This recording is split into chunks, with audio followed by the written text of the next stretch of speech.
తెలంగాణలో మరి ఒక 10 రోజుల పాటు థియేటర్లు బంద్ కానున్నాయన్న ఒక వార్త అయితే వైరల్ అవుతుంది. మరి వార్తలో నిజమెంతుంది? నిజంగా థియేటర్లు బంద్ చేస్తున్నారా? అసలు బంద్ చేస్తే ఎందుకు బంద్ చేస్తున్నారు? దీనికి గల కారణాలు ఏమై ఉంటాయి? ఇదే అంశం మీద డిస్కస్ చేయడానికి ప్రజెంట్ మనతో పాటు సీనియర్ జర్నలిస్ట్ ఇమ్మంది రామారావు గారు వారితో డిస్కస్ చేద్దాం.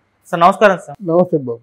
సార్ మరి తెలంగాణలో ఒక 10 రోజుల పాటు థియేటర్లు బంద్ కానున్నాయన్న వార్త వినిపిస్తుంది కదా సార్, మరి వార్తలు నిజం ఉందంటారా? అసలు ఎందుకు బంద్ చేస్తున్నారు? దీనికి గల కారణాలు ఏమై ఉంటాయి సార్? అంటే ఇట్లాంటి నిర్ణయం తీసుకోవడం అయితే జరిగింది. తెలంగాణలో రేపు శుక్రవారం నుంచి 10 రోజుల పాటు థియేటర్లు బంద్ అన్నారు. ఇది మనం ఎప్పుడో చెప్పుకున్నాం. దానికి ప్రధానమైన కారణం ఏంటి? మనకున్న సూపర్ స్టార్స్ ఎవరో ప్రభాస్ ఉన్నాడు, అల్లు అర్జున్ ఉన్నాడు, రామ్ చరణ్ ఉన్నాడు, తర్వాత ఏమో బన్నీ ఉన్నాడు, మన తారక్ ఉన్నాడు. ఇట్లాంటి వాళ్ళు ఒక 5 కనిపిస్తున్నారండి. వీళ్ళు అంతే కదా. అంతకుముందు విజయ్ దేవరకొండ కూడా అనుకున్నాం, కానీ విజయ్ దేవరకొండ వరుస ఫెయిల్యూర్స్తో కొంచెం పక్కన పెట్టారు. అర్థమైందా? ఇప్పుడు ఏంటంటే ఒక్కొక్క హీరో 2 సంవత్సరాలు సినిమా చేస్తుంటే చిన్న సినిమాలకి థియేటర్లు ఇవ్వడం మానేసిన వాళ్ళు వాళ్ళే.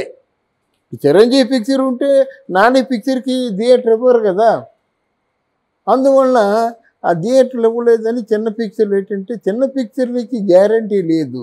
ఆడితే ఆడుతున్నాయి, ఆడపోతే ఆడటం లేదు. చిన్న పిక్చర్ల మీద శ్రద్ధ తీసుకోవటం లేదు. అంటే అంతకుముందుల కథ, మంచి ట్రీట్మెంటు, మంచి అంటే ఒక సెంటిమెంటు, డ్రామా, కొత్తదనం చూపించే ప్రయత్నాలు ఎవరూ చేయటం లేదు. సినిమా మొదలు పెట్టామా, చుట్టేసామా, ఇచ్చేసామా అన్నట్టుగా చిన్న పిక్చర్లు ఉన్నాయి. ఇప్పుడు మహేష్ బాబు సినిమా ప్రారంభించాడు, అండర్ ట్రయల్లో ఉంది. అది 2 సంవత్సరాలకి తక్కువగా నిర్మాణం అవ్వదు, అయితే 3 సంవత్సరాలు కూడా అవ్వచ్చు. అంటే మహేష్ బాబు సినిమా లేనట్టే కదా. మధ్యలో మహేష్ బాబుకు 2 సినిమాలు చేస్తే పర్వాలేదు, మహేష్ బాబు సినిమా లేనట్టే కదా. అలాగే ఇప్పుడు తారక్ ఉన్నాడు, తారక్ దేవర సినిమా చేస్తున్నాడు. దేవర సినిమా చేస్తుండగా దేవర చాలా బాగా వచ్చిందని దేవర 2 చేస్తే తారక్ బిగిసిపోయినట్టే కదా.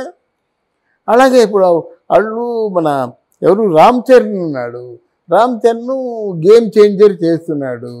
అక్కడ శంకరు ఈ రాజమౌళి లాగే ఒక పట్టాన కాంప్రమైజ్ కాడు. ఆయన కాంప్రమైజ్ అవ్వాలకి ఇప్పుడు 2 సంవత్సరాలు దాటిపి 3వ సంవత్సరం. ఆ సినిమా పూర్తి చేయకుండా ఇంకో సినిమా స్టార్ట్ చేయలేడు కదా. అంటే రామ్ చరణ్ సినిమాలో కూడా 1 సంవత్సరం పాటు ఉండాలి కదా. ఇలా చూసుకుంటే ఎవరెవరైతే మన పెద్ద హీరోలు అనుకుంటున్నామో వాళ్ళు మినిమం 1 or 2 years టైం తీసుకుంటున్నారు అన్నమాట. ఆ థియేటర్లు ఖాళీగా కూర్చున్నాయి. ఒక్కొక్క థియేటర్ ఎన్ని కోట్లు పెట్టి కడుతున్నాడు, దానికి ఇంట్రెస్ట్ కావాలా, ఆ కరెంటు ఛార్జెస్ కావాలా, ఆ పని వాళ్ళ జీతాలు కావాలా, తర్వాత ఏంటంటే అక్కడ మొత్తం స్కావెంజర్స్కి వీళ్ళందరికీ కూడా శానిటైజేషన్కి వీటికంటే డబ్బులు ఖర్చు అవుతాయా? అంటే సినిమా థియేటర్లో సినిమా షో వేసినా షో వేయకపోయినా థియేటర్ని క్లీన్గా ఉంచుకోవాల్సిన బాధ్యత థియేటర్లకు వాళ్ళకు ఉంది. నెలవగానే జీతాలు ఇవ్వాలి. అసలు సినిమా లేకపోతే ఏం చేస్తారండి? సినిమా కరెంటు ఖర్చులు కూడా రాకపోతే ఏం చేస్తారండి? దీని మీద ఏదో ఒక నిర్ణయం కావాలని చెప్పేసి ఎగ్జిబిటర్స్ అందరూ కూడా ఈ ప్రయత్నం చేశారన్నమాట. అంటే నిర్మాతల మండలి, ఎగ్జిబిటర్స్ కలిపితే బహుశా డైరెక్టర్స్ని కూడా కలపవచ్చు అన్నమాట. ఇలా మాకు థియేటర్లో సినిమాలు అందకపోతే మేము ఏం చేయాలి చెప్పండి? ఒకప్పుడు ఎగ్జిబిటర్సే సినిమాలు కొనేవాళ్ళు, బాగా నష్టపోయారు అన్నమాట. ఏం చేసేవారంటే అప్పుడు చిరంజీవి గారు వీళ్ళందరూ యాక్ట్ చేస్తున్నప్పుడు, శోభన్ బాబు, నాగేశ్వరరావు గారు, కృష్ణ గారు వీళ్ళు చేస్తున్నప్పుడు థియేటర్ వాళ్ళే ఎగ్జిబిటర్సే కొనుక్కునేవారు అన్నమాట. అలాగా కోట్లు సంపాదించారు. అది కాస్త పెరిగి పిచ్చి ముదిరి బాగా నష్టపోయినారు. ఇప్పుడు మేము ఆడుతామండి, ఎందుకు అనవసరం డబ్బులు ఖర్చు, మాకు రెంట్ ఇచ్చేసేయండి, రెంట్ ఇచ్చేసిన తర్వాత మీరు ఆడించుకోండి, ఎంత వస్తే లాభ నష్టాలతో మా పని లేదు, మీకు ఎన్ని రోజులు థియేటర్ కావాలో అన్ని రోజులు రెంట్ ఇచ్చేస్తే ఆ డబ్బులతో మేము ఏదో మా మెయింటెనెన్స్ చేసుకుంటా ఉన్నారు. అయితే కరెక్టే, ఇక్కడ రెంట్ ఇచ్చేయండి అంటే చిన్న సినిమాలు అంత రెంట్ ఇవ్వగలవా? ఏదో పాత థియేటర్లో నెంబర్ 2 థియేటర్లో నెంబర్ 3 థియేటర్లో ఉంటాయి. ఆ థియేటర్లో ఎవరైనా కూర్చొని సినిమాలు చూస్తారా? అది ఆ థియేటర్కి ఎవరైనా జనం వస్తారా? రారు. ఇలాంటి ప్రాక్టికల్ ప్రాబ్లమ్స్ ఉన్నాయి కనుక నిర్మాతల మండలి కానీ వీరందరూ కూర్చొని మనం ఏ సినిమా తీస్తున్నాం, ఎప్పుడు రిలీజ్ చేస్తున్నాం. జనరల్గా సినిమా 100 రోజుల్లో రిలీజ్ చేసేవారు. నాకు తెలిసి ఎస్వి కృష్ణారెడ్డి, అచ్చిరెడ్డి గారు ఉన్నారంటే సినిమా థియేటర్లో కనీసం అంటే సినిమా షూటింగ్ స్టార్ట్ చేసిన తర్వాత 100 రోజుల్లో థియేటర్లో బొమ్మ పడిపోవలసిందే. అలాగే నెంబర్ ఆఫ్ సినిమాస్ తీశారన్నమాట. అలా ఉండాలి. అంటే సూపర్ గుడ్ ఫిల్మ్స్ కూడా అంతే. అది సురేష్ రామానాయుడు గారు ఉన్నప్పుడు కూడా అంతే. ఆ స్రవంతి రవికిషోర్ కొంతమంది సినిమాలు బాగా ప్రేమించేవారు ఉన్నారు. అంటే సినిమాని సినిమాగా ప్రేమించేవారు ఉన్నారు. డబ్బుల కోసం కాదు, సినిమాలో ఒక సెట్టింగ్ అవసరమైతే వేసేయండి, ఒక 2 కోట్లు అప్పు అవుద్ది అని అలా ప్రేమించినటువంటి నిర్మాతలు ఉండేవారు. ఇప్పుడు అలా కాదు. అసలు నిర్మాణంలో ఏమాత్రం అనుభవం లేకుండా సినిమా నిర్మాతగా ముద్ర వేసుకొని సినిమా తీద్దామంటే చేతులు కాల్చుకోవడమే కదా. అందువల్ల వీళ్ళందరూ కలిసి కూర్చొని మాట్లాడుకొని చిన్న సినిమాలు చిన్న సినిమాలు బతికితేనే ఇండస్ట్రీ బతుకుతుంది. లేకపోతే ఇండస్ట్రీ బతకదండి. ఈ 5 హీరోలు సినిమాలు అనుకుంటున్నారా? మిగతా వాళ్ళు లేరా? ఇందులో రవితేజ ఒక తెలివైన పని చేస్తున్నాడు.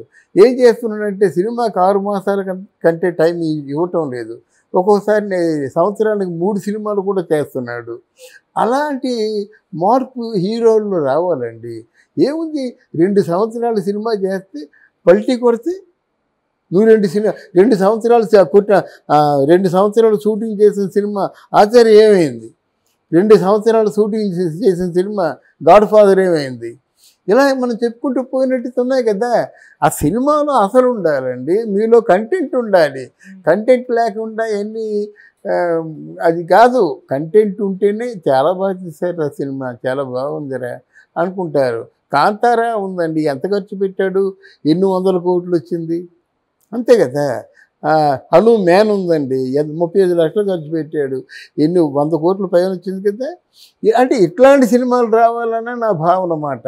ఒళ్ళు దగ్గరుంచుకొని శ్రమపడి ఆ బుద్ధిని ఉపయోగించుకొని థియేటర్లో ఆడియన్స్ని నిలబెట్టి ఆడించే సినిమాలు తయారు కావాలి. లేకపోతే ఇది ఇంతే. అయితే ఒకటి కనీసం అంటే వీళ్ళ మధ్య చర్చలు కూడా జరగాలి. అంటే చాలామందికి ఒక అపప్రద ఉందండి. సినిమా ప్రొడ్యూసర్లు అంటే ఆ నలుగురు అంటే ఎవరు?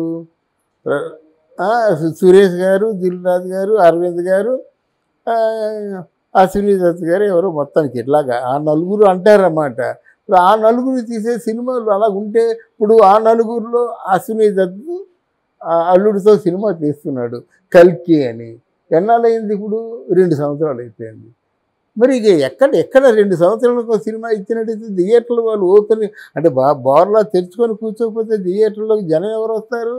అంటే సార్ ఆ సినిమా షూటింగ్ కూడా అంతే కదా సార్, విఎఫ్ఎక్స్ గ్రాఫిక్స్, ఆ సినిమా షూటింగ్ మాకు అవసరం లేదండి. మామూలు చిన్న పెళ్లి చూపుడు సినిమా ఏంటండి, అంటే ఏ గ్రాఫిక్స్ ఉన్నాయండి.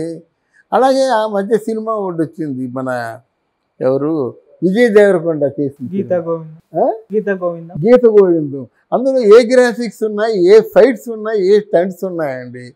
అటువంటి దిశగా అసలు మన ముఖ్యంగా ఆంధ్రప్రదేశ్లో చాలా కథా వస్తువులు మనకు దొరుకుతాయి. ప్రముఖులు చెప్పగా విన్నాను నేను. ఎందుకంటే మీకు కుటుంబ వ్యవస్థ ఉన్నంతకాలం కథలు లోటు లేదండి. భార్యాభర్తల మధ్య, అత్తాకోడళ్ళ మధ్య, తల్లి కొడుకుల మధ్య, తండ్రి కొడుకుల మధ్య ధర్మదత్త అంతే కదా. అలాగా ఎన్నో ఉన్నాయన్నమాట. కుటుంబ వ్యవస్థ ఉన్నంతకాలం పొంకాలుగా కథలు దొరుకుతాయండి. అది మరిచిపోయి మీరు ఇంకేదో అలవలకు వెళ్ళిపోదాము, ఫ్లైట్లో షూట్ చేద్దాం, నదుల మీద షూట్ చేద్దాం, ఇవన్నీ అనుకున్నట్టయితే అంటే వాస్తవానికి అంటే నేల మీద నడిచినట్టు కాదు, అది గాలిలో సాగు చేస్తున్నట్టు. అది గాలిలో సాగు చేయొచ్చు, తలకాయ నరుక్కోవచ్చు, చెప్పలేమన్నమాట. కర్మ కాలిపోతే తల తెగిపోతుంది సాగు చేయడం మాట. అందువల్ల సినిమాలు ఎప్పుడైతే క్వాలిటేటివ్గా ఉండవో అప్పుడు ఈ బాధ తప్పదండి. సినిమాలు మనకు ఒకప్పుడు 150 సినిమాలు, 180 సినిమాలు వచ్చేది. ఈరోజు 50 సినిమాలు రాకుండా ఉన్నాయంటే థియేటర్లు అయిపోతున్నాయండి. ఇప్పటికే చాలా థియేటర్లు కళ్యాణ మండపాలు అయిపోయాయి. అవును. అప్పుడు కాలం సినిమాలు కాదు, ఇప్పుడు వచ్చిన సినిమాల్లో కూడా కథ మీద కూర్చొని కథ మంచి తయారు చేసుకొని సినిమాలు చేస్తే హనుమాన్ ఏంటండి అంటే అంటే బ్రెయిన్ పెట్టాడు, అంటే కథని కొత్తదనంగా చెప్పాలనుకున్నాడు. ఓ చిన్న లెస్సర్ పర్సనాలిటీ ఉన్న కుర్రాడు ఆయనతో యాక్ట్ చేయించేసారన్నమాట. ఎంత పేరు వచ్చిందండి ఆ సినిమాలకి. అందువలన అట్లాంటి సినిమాలు చూసుకోవాలి. కానీ ఓ బడ్జెట్ 500 కోట్లు 600 కోట్లు 1000 కోట్లు నేను మొదటి నుంచి చెప్తున్నాను అనమాట. బడ్జెట్ కాదు కావాల్సింది, కంటెంట్ కావాలి. ఏది కంటెంట్ కావాలండి. ఒక ఇంట్లో సినిమా తీసేస్తారండి. ఇప్పుడు జీవిత చదరంగం సినిమా ఉందండి, ఒక 4 ఏళ్ల చావడి ఎంత సూపర్ హిట్ అయిపోయింది తమిళ్లో రీమేకు. అలాగా సినిమాలు అంటే పెళ్ళి అనే సినిమా ఉంది, చిన్న సినిమా, ఒక కాలనీలో జరిగిన సినిమా ఏమైపోయింది, దానికి ఎంత ఖర్చు అయిందని చెప్పండి. అలాగే చిన్న చిన్న సినిమాలు ఎంత, ఈవెన్ మహానటి కూడా పెద్ద ఖర్చు అవ్వలేదు, మరి ఎన్ని కోట్లు సంపాదించింది. కథ మీద దృష్టి పెట్టండి, ట్రీట్మెంట్ మీద దృష్టి పెట్టండి. కథలో వస్తున్న సినిమాల కంటే ఏది కొత్త విషయాన్ని మనం చూపిస్తున్నాము, అబ్బా అనిపించినటువంటి కథావస్తు దీంట్లో ఉందా లేదా, ఆ విషయం మీరు ఆలోచించండి. ఆలోచించినంతకాలం 10 రోజులు కాదు కదా, నెల రోజులు మీరు థియేటర్లు మూసినా పరిష్కారం దొరకాలి కదా. ఇన్ని సినిమాలు మేము ఇవ్వగలుగుతాము అని చెప్పాలి, దానికి తగిన ప్రొడ్యూసర్లు కావాలి, ఆ ప్రొడ్యూసర్కి కావాల్సిన రాయితీలు కావాలి, చాలా సమస్యలు ఉన్నాయన్నమాట.